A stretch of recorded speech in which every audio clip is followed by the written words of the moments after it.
Allora, ragazzi, today we're going to talk about Basilicata. Basilicata is one of the oldest inhabited areas in all of Europe. There were people living here for centuries prior to the Greeks' arrival in the 8th century BC. You might know Basilicata because of Matera, the UNESCO World Heritage Site. Basilicata has been growing grapes for centuries prior to the Greeks' arrival. Maybe it was a little rudimentary, but what the Greeks brought with them was vine training and advanced winemaking techniques. This was such an important area for the Greeks for viticulture that Basilicata was part of an area that the Greeks called Inotria, the land of wine. Now, after the Greeks, we know the Romans came in, and then after the Roman Empire fell, it was bombarded by conquests from the Byzantines, the Lombards, the Normans, the Spanish Aragonese. All of those different cultures, though, had influence on the cuisine. And the cuisine you find in Basilicata is what's called cucina povera. It's a lot of wheat pasta, bread, vegetables, lentils, garlic. Sometimes you'll find some chicken and sausages. All that garlic and sausage and wheat-based pasta goes great with the local grapes. And those grapes include Aglianico, which we saw over in Campania. We'll also find in Basilicata a little bit of Primitivo and Sangiovese, and those two are usually mixed together. As far as white wines go in Basilicata, you might see a little bit of Malvasia, you might see a little bit of Greco, but this is red wine country. The main appellation here is Aglianico del Vulture. Vulture is an extinct volcano in the way northern part of Basilicata, right next to Campania. Because of that volcanic activity in the north,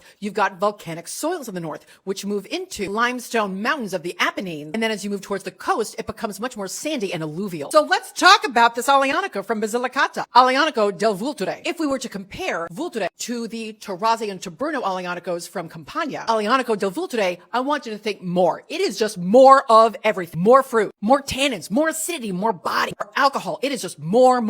While this region is really mountainous and has high alpine areas, it has an absolutely beautiful coastline, which I'll leave you with. Got more questions about Basilicata? DM me. Un po' di cipria qua.